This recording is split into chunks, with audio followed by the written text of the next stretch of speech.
오늘도 좋은 날입니다. 항상 우리가 새벽을 깨우는 그런 일꾼들이 돼야 될 것입니다. 그러기 위해서 항상 이 몸도 중요하겠지만 우리 늘 말씀을 들으면서 찬양하면서 영안에 계신 주님을 불러가면서 부르면서 늘 우리의 모든 집중과 생각이 영안에 있는 하나님이 돼야 참된 예배가 될 줄 믿습니다. 우리가 깨어있지 않으면 우리 생각은 이렇게 떠돌아다닙니다. 집중되지 않습니다. 어쩌든지 항상 우리의 생각을 내가 집중해야겠다. 뭐 학생들도 이렇게 공부할 때 집중해라 그러는데 바로 우리의 그 생각이 우리 영안에 계신 주님께 집중하고 그것이 잘 안 되면 마음 깊은 곳을 자꾸만 바라보고 주 예수를 부르면서 그분과 한영됨을 자꾸만 실행을 하면 그것이 어느 정도 이제 실행이 돼서 습관이 되면 아주 늘 주님과 함께하는 그런 은혜가 함께할 줄 믿습니다. 그래서 생각을 방치하지 말고 내가 생각을 지키겠다, 집중시키겠다. 집중이 안 될 때마다 예수의 보혈로 자꾸만 잡념과 집중되지 못하는 생각은 떠나가라. 자꾸만 보혈로 또 이렇게 고백하면 집중이 더 빨리 될 것을 믿습니다. 자, 어제도 우리가 성령에 대한 말씀을 나눴습니다. 실제로 이제 우리가 복음의 말씀을 듣게 되면 사실 나는 베드로가 성령이 충만하여 복음을 강력하게 유대인들에게 전하죠. 너희는 예수를 십자가에 못 박았지만 하나님이 그를 바로 부활시키시고 승천하사 주와 그리스도가 되게 하셨다. 너희는 하나님의 말씀을 하나님을 떠나 있다. 이런 말씀을 듣고 사람들이 마음에 양심에 찔림을 가졌을 때 이제 베드로가 말씀하죠. 이제 너희가 회개하고 이제 침례를 받으면 바로 죄사함과 성령을 선물로 받게 될 것이다. 그래서 우리가 하나님 주시는 축복은 바로 죄사함과 성령입니다. 죄사함과 성령은 선물이죠. 복음 안에 있는 겁니다. 그러니까 내가 제사만 받고 성령은 안 받았다 이렇게 말하면 안 되는 겁니다. 항상 제사함과 성령은 함께 하는 것이다. 여러분들이 여러분의 생각을 바꾸고 돌이키고 여러분들이 이제 내가 죄인인 것을 그것을 분명히 알고 세상에 대해서 내 자신에 대해서 죽은 것을 알고 침례를 이렇게 외적으로 받게 되면 바로 당연하게 제사함과 성령은 주어진다. 그래서 이제 성령에 대한 말씀을 어제 나눴습니다. 근데 성령에 대한 말씀을 쭉 나눴을 때 이 성령의 그 체험은 실제로 다양합니다. 성령은 이제 외적인 이렇게 오순절에 임했던 외적인 그러한 능력의 나타남이 많습니다.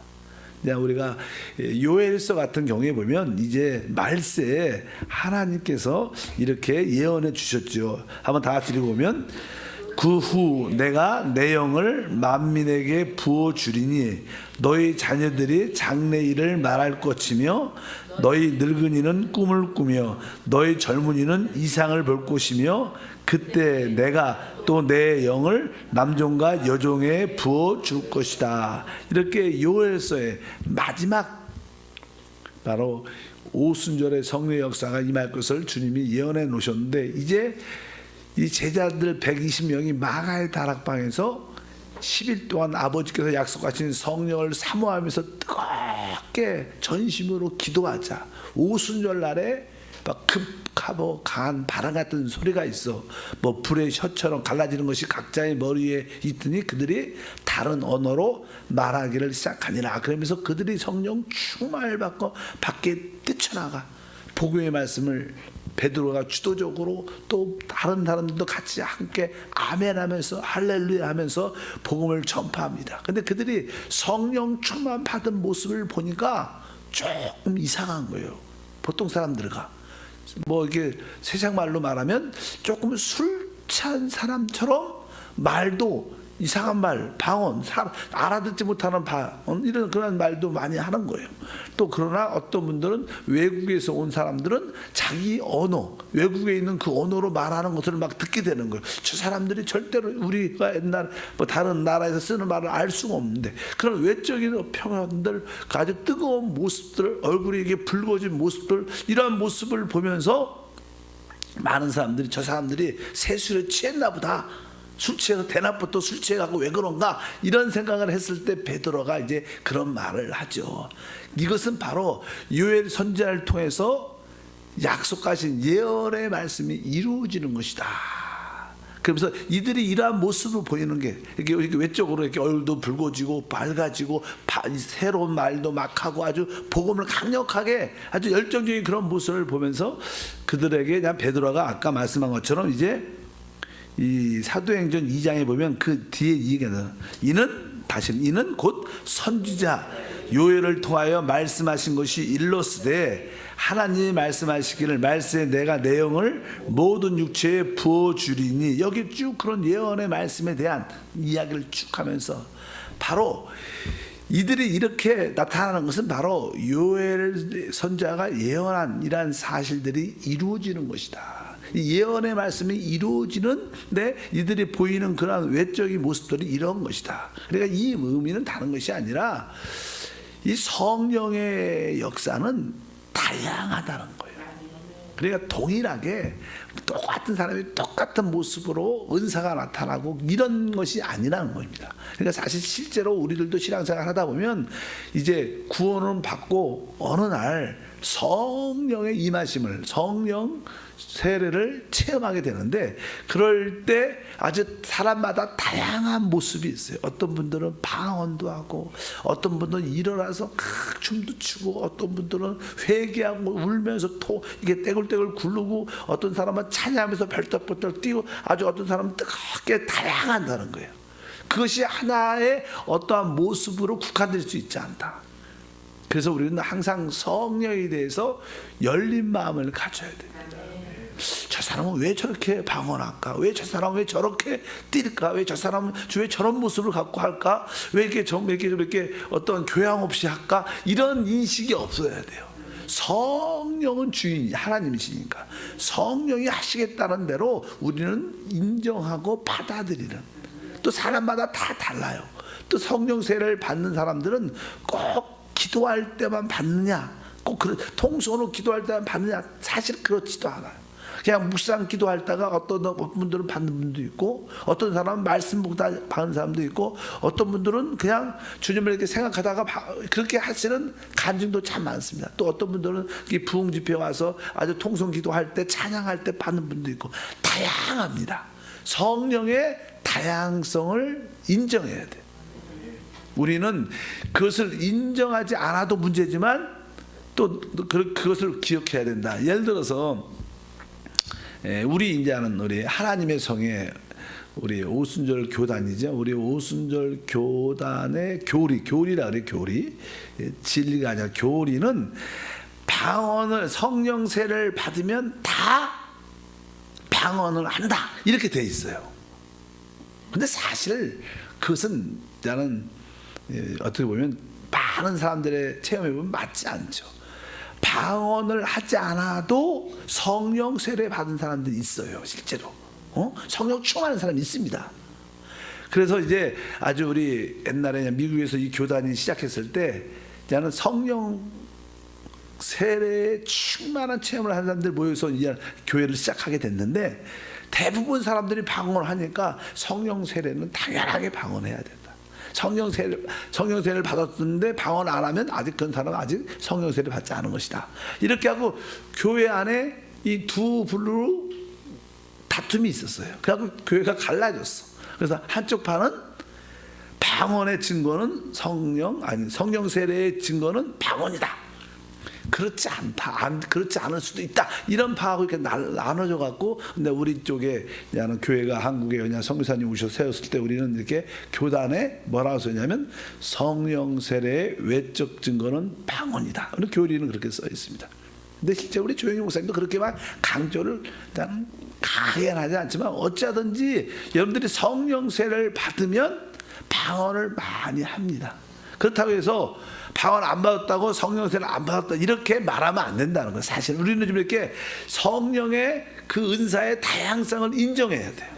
저분은 저렇게 할 수 있고 찬양하고 뛸 수도 있고 방언할 수도 있고 어떤 사람은 예언할 수도 있고 어떤 사람은 회개하고 떼을 때 굴릴 수도 있고 다양한 모습들 이렇게 여러 가지 표현이 된다는 것을 아시는 마음이 있어야 성령께 모든 것을 맡기고 우리가 주님을 섬기는 역사가 함께할 줄 믿습니다. 그래서 여기서 이제는 그 요엘서의 그 예언이 이루어지지만 하나님의 그 성령의 역사의 표현들은 다양하다는 것을 기억할 필요가 있는 줄 믿습니다. 그래서 나는 유명한 하나님의 종들 또 하나님의 유명한 목사님들의 그 성령 세례의 간증을 들어보면 다양해요. 어떤 분은 이렇게 조용한 장로 교단의 목사님인데 그러니까 통속으로 기도를 안 하죠. 그런데 또 자기도 또 이렇게 교육적으로도 지적으로도 자기는 막 소리내서 쫙 이러한 스타일도 아닌데 어느 날 묵상으로 기도하다가 막 자기가 소리를 막 치고 막 이런 모습을 자기도 의아해하는 거예요. 이렇게 하는 그런 모습도 많이 있고 뭐 RA 토레이 신부나 이런 분들 또 D.L. 무디 목사님 잘 알죠. 찰스 피니 이런 분들의 간증을 들어보면 진짜 역동적인 그들은 이미 구원을 받고 목사로서 사역을 하고 있었다가 다시 성령 세례가 부어지니까 역동적인 사역자가 되는. 그래서 우리가 성령 주 예수를 믿으면 성령이 우리 안에 오시죠. 그러나 또 위에서부터 있는 부어지는 성령의 능력은 또 하나의 다른 모습이다. 그래서 손에 양면성이 있는 것처럼 손바닥도 있고 손등도 있는 것처럼 성령의 성령을 우리 안으로 영접하는 것과 뭐 내주하심이라고 표현할 수 있어요. 우리 안에 계신 것과 또 성령의 능력으로 복음 전파를 위해서 우리에서 임하는 것은 다른 체험이다. 그러나 이 두 가지 사건이 동시에 일어날 수도 있고 대부분 성령이 우리 안에 오셨다가 또 시간이 경과하고 하나님의 때가 돼서 은혜가 돼서 또 사모함이 있어서 성령 바로 외적인 그러한 충만의 은사를 세례를 체험한 사람도 있다. 이런 것을 우리가 다양하게 인정해 줄 필요가 있다. 그러나 우리는 이 두 가지를 다 가져야 역동적이 될 수 있어요. 우리 예수님을 잘 보셔도 예수님은 잉태될 때부터 성령으로 잉태되셨어요. 그러니까 그분 안에는 성령으로 조성되셨어요. 그 내적으로 늘 성령을 따라 안에 계셨으니까 성령으로 잉태. 근데 그분도 이제 30세가 되셔서 사역을 하실 때 요단강에서 침례를 받으시고 위에 하늘로부터 성령이 임했어요. 그리고 나서 공적인 사역을 시작하죠. 항상 복음 전파도 마찬가지입니다. 예수님의 제자들도 사실 예수님이 부활하신 날 그날 부활하신 날 제자들에게 나타났어요. 그리고 예수님이 성령을 받아라 숨을 쉬면서 말씀하셨어요. 그리고 나서 시간이 지나서 주님이 부활 승천하신 10일 후에 그들이 10일 동안 뜨겁게 기도해서 아버지께서 약속하신 위에서부터 보여주는 능력을 사모할 때 그들은 그때 어떻게 오순절 성령 세례를 체험한 거예요. 그러니까 이미 성령을 영접했죠. 그러니까 성령의 두 양면성을 우리가 확실히 이해할 필요가 있다. 근데 첫 번째 성령의 첫 번째 그 부어지심, 성령 세례, 성령 충만 여기에는 다양한 체험이 있다는 걸 기억하셔야 돼요. 여기 보니까 아까 뭐 젊은이들은 환상도 보고 늙은이는 꿈도 꾸고 어떤 사람 예언도 한다. 그러나 이런 거에 넘어서 많은 다양한 외적인 표현들이 보일 수 있다는 거예요. 사람마다 또 기질마다 다르니까 그런 거에 대한 인정이 필요하다.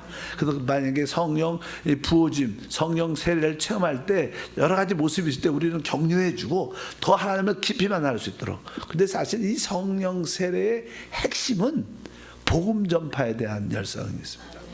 실제로 성령이 너에게 임하시면 너희가 권능을 받고 임한다는 것은 우리 성령이 우리 머리에 임한다는 거예요. 그러니까 내주한다, 영접한다는 것은 안으로 받아들여요. 그러니까 우리가 복음 전파를 위해서 성령이 우리 가운데 임할 때 복음 전파, 성령 세례의 주된 목적은 하나님의 복음 전파를 위해서 주어지는 겁니다.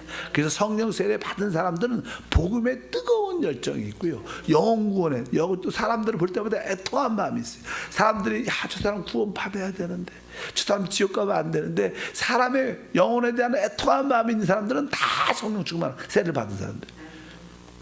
그러니까 성령 세례의 주된 목적은 사람의 영혼 구원에 목적이 있다 해서 주된 걸 알아야 될지만, 내가 성령 세례를 받았다 해서 전혀 다른 사람의 영혼에 대한 전도에 대한 관심이 하나도 없다면 그것은 한 번쯤 우리가 까우뚱을 해볼 필요가 있다. 왜? 성령이 임하시면 너희가 땅까지 이르러 내 증인이 될 것이다. 이것이 가장 주된, 성령 세례를 받았나 안 받았나 어떻게 할 수 있냐? 방언으로도 이렇게 확인할 수도 있겠지만 방언을 넘어서 복음에 대한, 사람 영혼에 대한 구원에 열정이 있느냐 없느냐가 진짜 중요하다. 여러분에게 그런 은혜가 있길 축복합니다. 이제 두 번째, 이제는 성령의 내주하심. 이거 되게 중요합니다. 이제 우리가 그냥 내주하신 그리스도를 말씀하는데, 이제 로마서 8장 11절 읽어보니까 예수를 죽은 자 가운데 살리신 이의 영이 너희 안에 거하시면, 그리스도 예수를 죽은 자 가운데 살리신 이가 너희 안에 거하시는 그의 영으로 말미암아 너희 죽을 몸도 살리시리라. 여기 보면 바로 예수를 죽은 자 가운데 살리신 이의 영, 그 성령이에요. 성령, 하나님의 영이 어디에? 너희 속에 거하시면, 우리 안에. 이제 성령은 우리 머리 위에 능력으로도 임하지만 실제로 성령은 우리 안에 영접된 하나님이에요. 우리는 그것을 나는 내주하는 그리스도라 부르죠. 이 우리 안에 영접된 그 성령님은 진짜 하나님이세요. 하늘과 땅 이 가운데 모든 것을 지으신 분이에요. 지금은 여러분들이 이 메시지를 들어도 아주 쉽게 듣죠. 아, 내주하는 그리스도, 성령님 내 안에 계시다. 그러나 50년만 전만 해도 성령이 우리 안에 계시다 이런 인식이 별로 없었어요. 우리 안에 있는 성령에 대한 깨달음도 별로 없었어요. 그래서 그냥 한 30-40년 전에 유명한 목사님들이 이제 뭐 안녕하세요 성령님. 왜? 그분은 능력이 아니라, 능력도 있지만 그분은 인격이라는 거예요. 그분은 살아있는 분이라는 거예요. 살아있는 분이 우리 안에 계시니까 아침에 일어나면 우리 안에 계시는 하나님한테 할렐루야가 아니라 헬로우 홀리 스피릿, 이렇게 영어 항상 안녕하세요 이렇게 성령님 이렇게 인사, 그분을 인격적으로 대해야 된다. 그냥 우리는 하나님한테 능력 주십시오, 능력을, 그분을 능력으로만 생각했는데 그분이 능력이 아니라 능력을 넘어선 인격을 가진 펄슨, 인격이 가신다. 우리 조영기 목사님도 그래서 이것을 위해서 목사님 사역에서 성령님을 인정하고 환영하고 의지하고 모셔도 돼. 그분을 인격적으로 받아들여. 우리 안에 계신 하나님을 진짜 하나님 사람으로 하나님의 사람으로 받아들여. 이것이 되게 그냥 강조가 됐죠. 그것이 그냥 뭐 100년도 안 돼요, 사실. 이렇게 우리 내주하는 성령에 대한 인식이 그렇게 쉽지 않아. 옛날에 잘 몰라서 초대교회는 있었죠. 근데 그것이 그냥 복음이, 성경이 덮여짐으로 이게 덮여 있다가 이건 놀라운 사실이고 비밀이고 능력과 축복인 줄 믿습니다. 그래서 성령이 우리 안에 계시구나. 그냥 성경을 봐도 그냥 고린도 교회에 사도 바울이 그냥 고린도 교회를 세웠지만 그냥 바울은 교회를 이곳저곳 많이 세우다 보니까 나중에 그냥 사도 바울이 그것을 떠나서 지나서 나중에 고린도 교회에 들어오니까 이 교회가 방언도 있고 은사도 다양한 외적인 표적이 많은데 교회가 너무 시끄럽고 문제가 많은 거예요. 그래서 너희가 성령의 외적인 은사 보여지는 모습도 중요하지만, 방언도 중요하지만 진짜 중요한 것은 그 하나님의 성령이 너희 안에 계신 것을 너희가 알지 못하느냐. 너희가 바로 하나님의 성전이다, 이렇게 얘기를 하는 거예요. 그래서 이제는 여기에 말씀 나오죠. 여기 고린도전서 3장 10절 읽으니까 너희는 너희가 하나님의 성전인 것과 하나님의 성령이 너희 안에 계신 것을 알지 못하느냐. 너무나 이 교회가 외적인 보이는 표적에만, 보이는 은사에만 관심이 너무나 많으니까 그러면 교회가 복잡해지고 시끄러지고 분열이 됩니다. 많은 문제가 있죠. 그래서 확실히 알아야 된다. 바로 너희가 하나님의 성전인 것과 하나님의 성령이 하나님이니까, 하나님이 우리 안에 계시니까 뭐예요? 우리가 하나님의 성전이라는 거예요. 구약의 성막이나 성전에 거기에 누가 계셨어요? 하나님이 계셨고, 그래서 우리가 그걸 성막, 성전이라고 부르는 것처럼 바로 하나님의 성령, 하나님 자신이 너희 안에 있는데 너희가 바로 거룩한 성전인 것을 알지 못하느냐. 그러면서 안에 계신 그 성령님에 대한 인식이 있어야 된다. 그 성령을 따라 살아야 된다고 강력하게 말을 하는 거예요.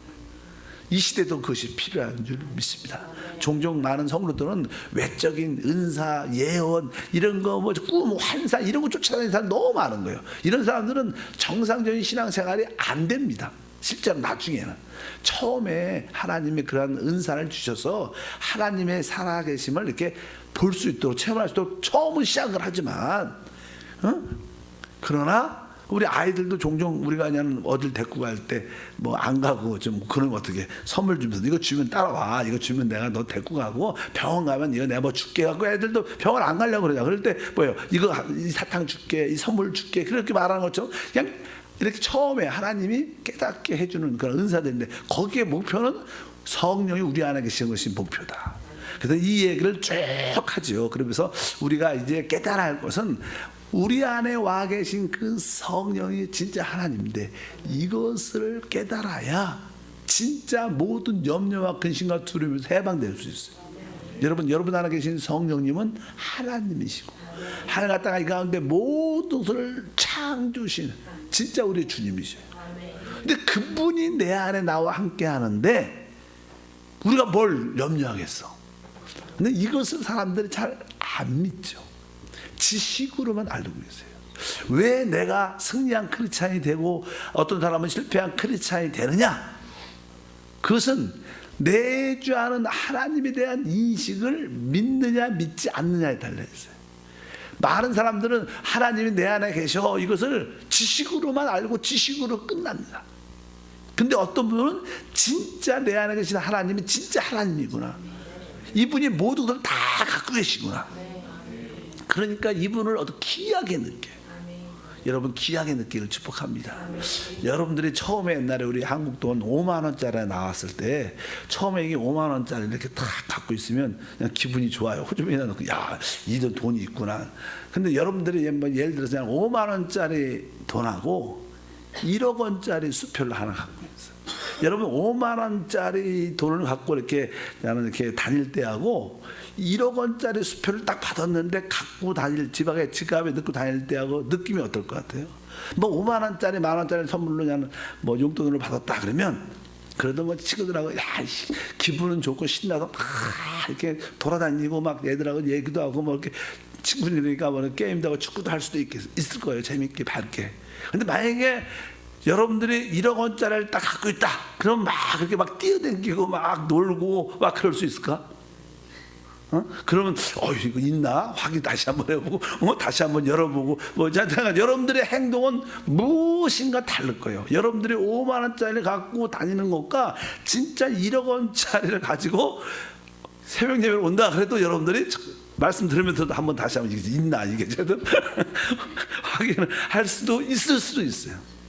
우리 하나님은 진짜 1억 원보다 크신 분. 근데 귀하게 여기질 않는 거야. 여러분들 1억 원짜리 갖고 있으면 말도 행동도 조심할 거예요. 모두 범사에 혹시 그러면서 항상 여러분들이 주의하는 마음이 생기니까 하나님이 진짜 우리 안에 이것을 진짜로 느끼는 분은 능력 있는 삶을 살아요. 근데 뭐 그냥 5만 원짜리인데 만 원짜리 정도 뭐 항상 있는데 이렇게 아니라고 생각하는 사람들은 능력이 없다는 거예요. 성경은 이렇게 써 있어요. 고린도후서 4장 7절에 우리가 이 보배를 질그릇에 가졌으니 이는 심히 큰 능력이 하나님께 있고 우리에게 있지 아니함을 알게 하려 함이라. 진짜 우리 안에 계신 그리스도는 보배예요. 진짜 귀한 분이고 모든 것이 되시는 분. 최고의 능력자고 최고의 축복입니다. 근데 그것을 우리가 사실 우리 안에 질그릇인 우리 안에 갖고 있다는 거예요. 근데 이것을 사람들이 진짜 보배 로또라고 생각을 안 해요. 그래서 우리에게는 걱정이 많은 거예요. 능력, 우리 무능력. 그러나 진짜 이것이 진짜 보배구나. 진짜 이것이 나의 모든 것이 내 안에 있구나. 이것을 그러면 여러분들은 진짜 귀하게, 보배라는 것은 진짜 귀하게 여기는 거. 여러분이 내 안에 계신 주님을 진짜 귀하게 여기면 여러분은 생활은 달라집니다. 무엇인가 달라지고 행동도 말도 달라질 거예요. 그것이 능력의 시작인 줄 믿습니다. 이런 우리가 인식이 있었는데, 그래서 우리 안에 와 계신, 우리 안에 내주하시는 그 성령에 대한 인식이, 그분을 진짜 귀하게 여겨야 돼. 그분은 바로 예수를 죽은 자 가운데 살리신 이의 영도 되는데, 그래서 우리 그분이 뭐예요? 우리가 오죽 능력을 갖고 계시는 분이지.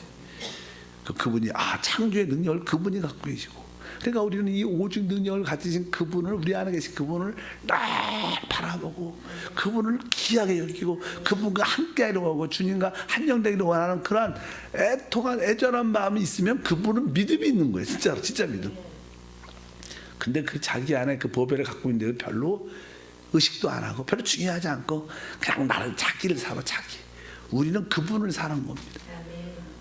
그런 은혜가 있길 바랍니다. 그래서 하나님이 우리에게 주신 축복 중에 이런 설교를 많이 했죠. 제가 이건 계시.